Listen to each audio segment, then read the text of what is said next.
Chidinma was a young woman who grew up in a quiet village in Nigeria where life was simple and people knew each other like family. She was the first daughter of Mama Grace, who sold palm oil in the local market, and she was loved by many because of her beauty and respect. Her skin was fair and smooth, her smile was bright like morning sun, and her laughter always drew attention whenever she passed through the narrow paths of the village. Many young men desired her hand in marriage, but Chidinma was not in a hurry because she wanted a man who would take care of her and give her a better life than the one she had known. It was during one market day that she met Emeka, a young rich man who came to the village in a shiny black Jeep that caught the eyes of everyone around. The women whispered among themselves, saying, "Who is this young man that drives such a fine car?" The men stared with envy and admiration, and the children ran after the car clapping and shouting.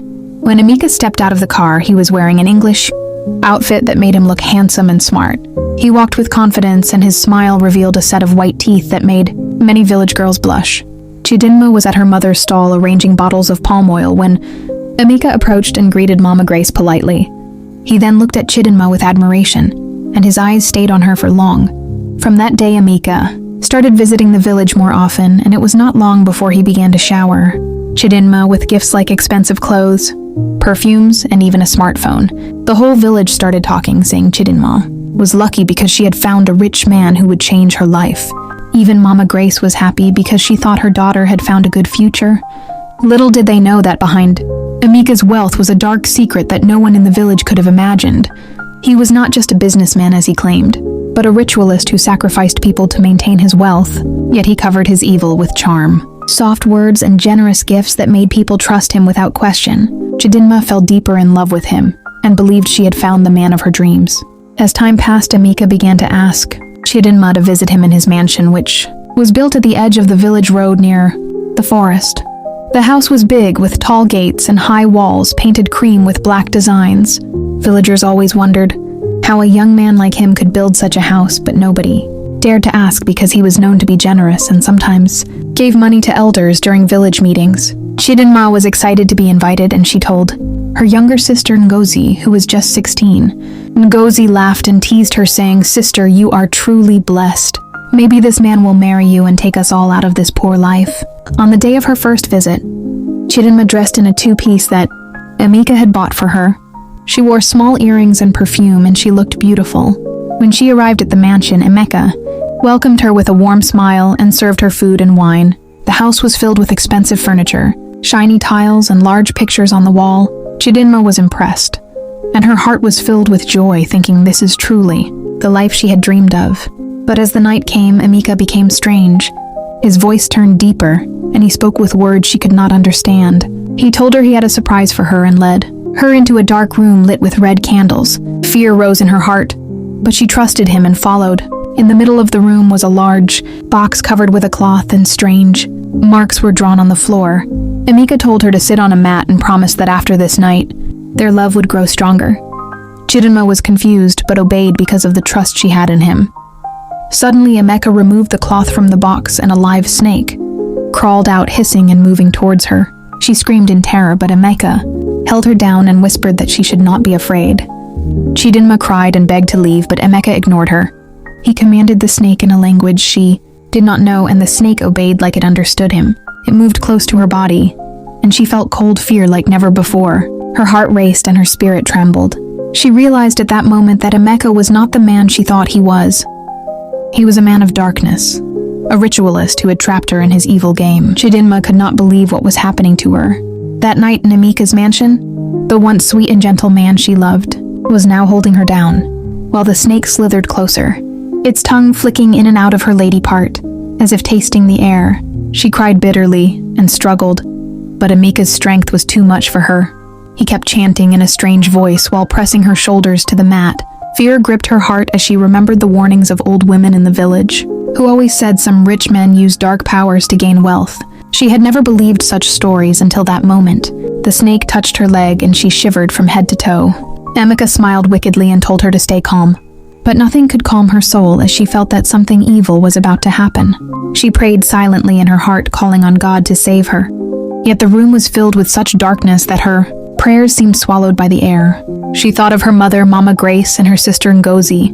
She thought of her friends in the village who envied her relationship, and she felt shame that she had not listened to her own doubts. When the ordeal was finally over, Emeka acted as if nothing had happened. He told her to rest and promised to give her more gifts, but Chidinma could not even look at him again. Her heart was broken. Her body felt defiled and her spirit felt heavy like a stone. She wanted to run, but her legs were weak. Emeka escorted her out of the mansion with a smile as if the night had been a romantic success. But Chidinma walked away with tears flowing down her cheeks. She knew that her life had changed forever, and she was no longer the same girl who had walked into that mansion with excitement and hope. When Chidinma reached home late that night, she went straight into her room and locked the door. Mama Grace was asleep, but her younger sister Ngozi noticed her strange behavior. Chidinma sat on her bed shivering and sweating. Her skin felt hot and her stomach churned. She tried to sleep, but nightmares filled her mind. She saw the snake again and again hissing and crawling towards her. She woke up with a scream and tears wetting her pillow. By morning, she was very sick. Her eyes were red, her body weak, and her voice low. Mama Grace thought it was ordinary fever and gave her herbs, but the sickness grew worse each passing day. Ngozi begged her to say what had happened because she knew her sister was hiding something. Finally, one evening when Mama Grace had gone to the market, Chidinma called Ngozi into her room. She held her sister's hands and whispered the whole story. Ngozi's eyes widened in fear and shock. She could not believe that the handsome Emeka was a ritualist. She cried and begged her sister to tell Mama Grace or report to the elders, but Chidinma shook her head, saying nobody would believe them. Emeka was rich and powerful, and people respected him. If they spoke against him, they could be in danger. Ngozi hugged her sister and promised to keep the secret, but her heart was heavy with fear. She knew that her sister was slipping away slowly, and she could not stop it. Chidinma's sickness worsened. She stopped eating and her body grew thin. Yet Emeka continued to visit the village, smiling and greeting people as if nothing was wrong. He even sent money to Mama Grace to help with hospital bills, pretending to be a caring boyfriend. The village people praised him for being supportive, but Ngozi knew the truth, and every time she saw him, her heart burned with hatred. She wished she could shout and expose him, but the fear of his dark power kept her silent. As the days passed, Chidinma's sickness grew worse. She could barely stand on her feet, and her once beautiful face became pale and sunken. Mama Grace wept every night watching her daughter fade away, and she asked many times what had happened, but Chidinma only shook her head and said nothing. Ngozi was torn between fear and the urge to tell their mother the truth. In the nights, Chidinma would wake up screaming that she could see snakes crawling on the walls of her room. Sometimes she said she could hear Emeka's voice calling her from outside. Mama Grace thought it was fever making her hallucinate, and she called pastors and native doctors to pray and give medicine, but nothing worked. Ngozi remembered the words her sister had whispered, and she realized this was no ordinary sickness. It was a curse. One night when the moon was bright, Chidinma held Ngozi's hand tightly and said, "Sister, promise me that if anything happens to me, you will stay away from Emeka. Never let him touch you or give you gifts. He is a man of blood and darkness." Ngozi cried and promised. The pain in her heart was too much as she watched the sister she loved suffer day by day. Emeka continued to show his face in the village, smiling and giving money to elders and youths. He drove his big car, and people called him a blessing to the community. Only Ngozi knew that he was a shadow of death hiding in wealth. Sometimes he came to the house asking to see Chidinma, but Ngozi would not allow it. She would tell him her sister was sleeping. His eyes would linger on Ngozi with a strange look that made her shiver. She prayed every day for protection and begged God to expose him. But darkness seemed to cover the truth, and fear tied her tongue. The whole village began to talk about Chidinma's strange sickness. Some said she had eaten food poisoned by jealous girls. Some said it was the anger of the gods. Others whispered that maybe Emeka had promised to marry her but was using charms to tie her down. Mama Grace grew restless and took her daughter to a hospital in the nearby town, but the doctors could find nothing wrong. They said her body was weak and her blood was low, but they could not explain the strange dreams and sudden fevers. Chidinma's voice became faint, and she hardly opened her eyes. One afternoon, Ngozi sat beside her bed fanning her while tears dropped from her eyes. Chidinma whispered again, telling her sister not to be deceived by money and fine gifts, because not all glitter is gold. She said Emeka had trapped her soul, and she could feel herself going closer to death. Ngozi begged her to stay strong, but deep inside she knew the end was near. Mama Grace returned from the market that evening and saw her daughters crying together. She asked what was wrong, but they both kept silent. The secret was too heavy for Ngozi to tell. That night, Chidinma's breathing became shallow and her body shook. Mama Grace ran to call neighbors while Ngozi held her sister, begging her not to leave. But Chidinma's eyes rolled back and she whispered only one last word, Emeka, before she became still. The room went cold and silent, and Ngozi screamed, shaking her sister's body. Mama Grace fell on the floor wailing and neighbors rushed in. The whole compound filled with sorrow and confusion. Some said it was spiritual attack.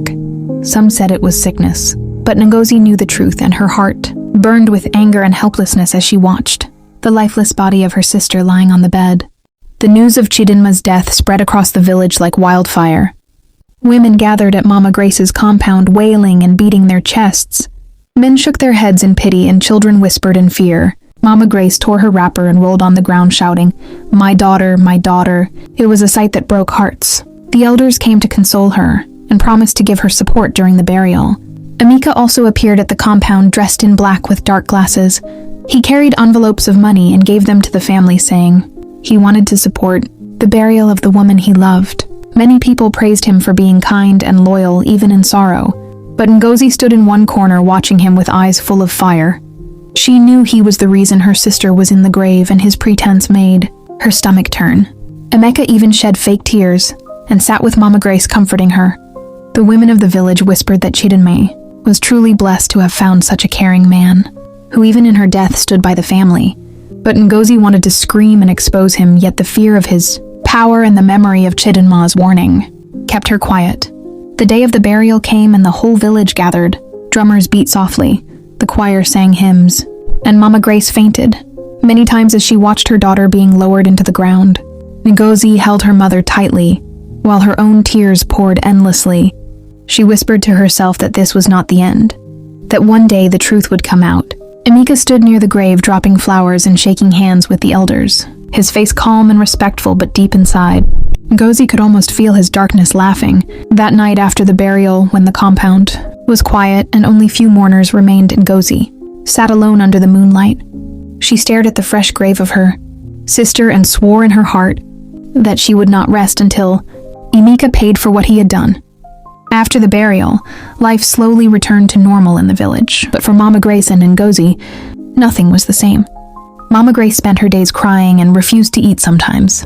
Her business at the market suffered because she lost interest in everything. Ngozi tried to be strong, but her nights were filled with nightmares of her sister calling her name. She often woke up sweating and trembling. Emeka continued to visit the compound, bringing food and money, acting like a good man, but Ngozi avoided him completely. Whenever she saw him, she felt her stomach twist with fear and anger. She remembered the last words of her sister, warning her to stay away from him, and she obeyed. The villagers, however, continued to praise him. They said Emeka was a true son of the land because he did not abandon the family of his late lover. The elders even suggested that one day he could marry Ngozi to keep the bond strong. When Ngozi heard this, her blood ran cold. She cried and begged her mother never to allow such a thing, but Mama Grace was too weak to argue. She only said God will guide us. Ngozi started seeking answers secretly. She went to a pastor in a nearby town and told him part of the story without mentioning Emeka's name. The pastor prayed and told her that the sickness of her sister was not ordinary. He said dark powers had been used, and only the light of God could expose the evil. Ngozi returned home with heavy thoughts. She knew that Emeka was dangerous and powerful, but she also knew she could not keep silent forever. She started writing down everything Chidinma had told her in a small notebook, which she hid under her mattress. She believed that one day this evidence would help her speak the truth, but until then she lived each day carefully, watching Emeka's every move and praying that God would give her strength. As weeks passed, whispers began to rise in the village. Some people started saying that it was strange for a young, healthy girl like Chidinma to die suddenly. Others said maybe Emeka knew more than he was showing. A few even remembered that before Chidinma fell sick, she had been very close to him. But fear kept their mouths shut. No one wanted to accuse a rich man who gave money to elders and youth. Yet Ngozi heard these whispers and her heart beat faster because she knew the truth. She longed for the day when the whole village would see Emeka for who he really was. Emeka, however, did not change. He kept driving around in his big car, buying drinks for people, and pretending to be a humble, generous man. But at night, Ngozi would sometimes see him standing near their compound. Looking at her window, She would tremble and quickly close her curtain. She told her mother about it, but Mama Grace dismissed it, saying he was only checking on them. Ngozi knew it was more than that. She began to feel that Emeka's eyes were on her now. Sometimes when she went to the stream, she would see his car parked not far away, and when she turned quickly, she would catch him staring. Her heart filled with dread, and she remembered her sister's dying words never to let him near. Ngozi prayed harder and told herself she must be strong. She knew that if Emeka succeeded in turning his dark eyes on her, then she too could end up like Chidinma. The thought made her restless. At night she could not sleep. She wrote in her small notebook about every strange thing she noticed. She believed one day her notes would be useful to prove what kind of man Emeka was. Her spirit told her to remain alert because danger was coming closer. It was during one village meeting that Emeka openly showed his interest in Ngozi. He stood before the elders and spoke about how he loved the family of Mama Grace. He said since Chidinma was no more, he wished to take care of the younger sister. The elders clapped and praised him for his kindness. They said he was a man of honor who did not abandon the family of the woman he loved. Mama Grace sat quietly with tears in her eyes. She was weak and broken and did not know how to respond. But Ngozi felt as if her chest would burst. She stood up trembling and shouted that she would never marry Emeka. The crowd went silent. Emeka smiled calmly and said she was only speaking from grief, and one day she would understand his love. But inside Ngozi's heart was fire. She knew he was a killer hiding behind gifts. She ran home that day and locked herself in her room crying. Mama Grace later came to comfort her, but her words were weak. Ngozi told her mother that Emeka was the reason Chidinma was dead. Mama Grace froze in shock.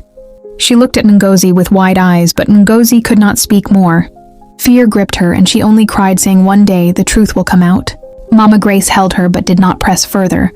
She was too broken to fight.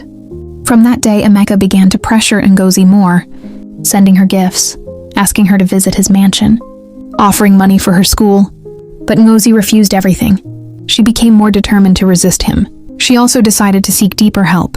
She went secretly to a prophetess in another village, who was known for exposing hidden things. She carried her notebook and tears in her eyes, and prayed that God would use the woman to guide her. In her heart, she felt the battle was only beginning. Ngozi arrived at the house of the prophetess one early morning when the air was still cool and the birds were singing. The house was small and made of mud, but it carried a strong presence. The woman was called Mama Nika, and people said she could see what others could not. When Ngozi entered the room, the old woman looked at her for a long time without speaking. Finally, she said, "My child, you have walked in the shadow of death." Ngozi burst into tears and told her everything about Chidinma, about Emeka, about the snake, and about the sickness. She also showed the notebook where she had written all her sister's words and her own observations. Mama Nika nodded and said, "Truly, the man is a ritualist. His wealth is soaked in blood, and he is now turning his eyes to you because he thinks you are weak. But you are not weak, my daughter. Your sister's spirit is with you, and she is crying for justice." Ngozi trembled as she listened. Mama Nika prayed over her with oil and told her never to fear, because light will always conquer darkness. She gave Ngozi a white cloth and said, "Whenever you see Emeka coming towards you, hold this cloth and pray." She also told her that one day, the truth would be revealed not by her voice alone, but by the hand of God. Ngozi felt hope rise in her heart for the first time since her sister's death. She thanked the old woman and returned home with a stronger spirit. From that day, she no longer trembled when she saw Emeka. Instead, she held the cloth and prayed. She noticed that when she did this, Emeka's smile would fade slightly as if something disturbed him. Though he tried to hide it, she knew then that the prophetess was right, and his power was not greater than the power of God. Rumors began to grow stronger in the village. Strange things started to happen around Emeka's mansion. People claimed to see shadows moving at night and hear cries like those of women. Some said they saw snakes crawling in his compound even when the gates were locked. Fear began to mix with suspicion. One evening, a group of young men drinking palm wine said openly that Emeka's wealth was not clean, though others quickly told them to lower their voices. But still the whispers spread. Ngozi noticed how some people now looked at Emeka. With doubt, though, they still accepted his gifts. She wrote everything down carefully in her notebook. One night she dreamed of Chidinma standing at the foot of her bed dressed in white, her face calm but her eyes sad. She said, "Sister, be strong. The time is near when all will know the truth."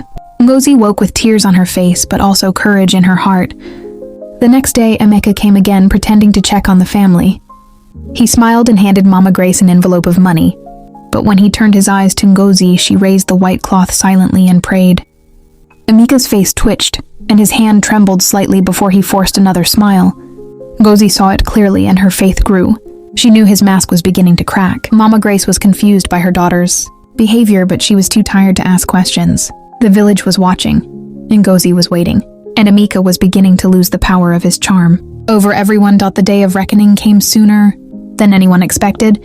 It happened during a village festival, when the people gathered in the square to dance and celebrate. Emeka was there as usual in his fine clothes, with money in his hands to spray the dancers. He smiled proudly as the elders praised him. But suddenly a little boy ran into the square shouting that something strange was happening near Emeka's mansion. The crowd grew restless, and many followed the boy.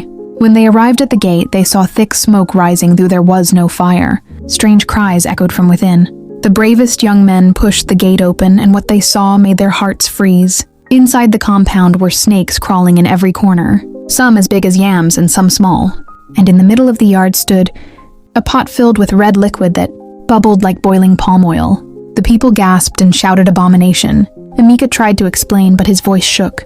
Before their eyes, the pot burst and a dark shadow rose into the air. The sound of a woman crying echoed loudly. Many villagers screamed and fell to the ground. Some recognized the voice as that of Chidinma. Emeka fell on his knees, trembling. He tried to run, but his legs failed. The elders ordered that he be held, and he confessed with his own mouth that his wealth came from rituals. He said Chidinma was taken as sacrifice, and that he had already prepared to use Ngozi next. His words shocked the whole village.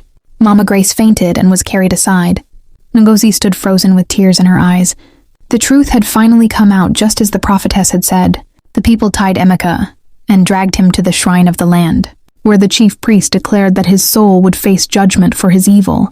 The crowd spat on him and cursed his name. No one praised him anymore.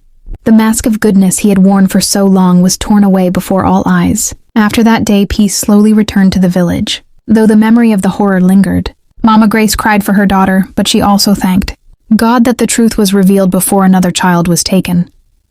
Ngozi felt both pain and relief. Pain because her sister was gone forever, but relief because justice had come. The villagers now treated her with respect and fear, mixed with pity. They said she was brave to stand against a man like Emeka, and they praised her for surviving what her sister could not. Emeka was never seen again. Some said he died at the shrine that night. Others said he was taken away by the spirits he had served. Whatever the truth, nobody cared. His mansion was abandoned, and snakes continued to crawl there until it fell into ruin. The elders warned the youth never to seek quick wealth through dark ways. They told the story of Chidinma as a lesson for generations. At home, Ngozi often sat by her sister's grave. She would talk to her quietly, telling her all that had happened. She promised never to forget her and to live a life that would honor her memory. Mama Grace grew weaker with time, but she found comfort in Ngozi's strength. She often said, "My daughter, your sister's spirit is smiling because you stood strong." The small notebook that Ngozi kept was preserved as evidence of all that took place. It became like a testimony, each page a reminder of truth. Though her heart was scarred, she grew into a woman of faith and wisdom. She knew evil would always exist in the world, but she also knew light would always rise to expose it. And so the story of Chidinma, Ngozi, and Emeka became part of the village history, told by elders at moonlight gatherings to warn young women and men, telling them with the same words, "Greed may give a man riches, but it will also dig his grave. Truth may be hidden for a while, but one day it will shine like the sun." Thank you for watching this story to the end. Chidinma's painful experience reminds us that not everything that shines is truly gold. Sometimes behind the wealth and sweet words, there can be deep darkness. What lesson did you learn from this story? Would you have trusted Emeka the way she did, or walked away earlier? Let me know your thoughts in the comments below. If you enjoyed this story, please like the video, share it with others, and subscribe so you don't miss more emotional African stories with powerful lessons. Until next time, stay safe and be wise.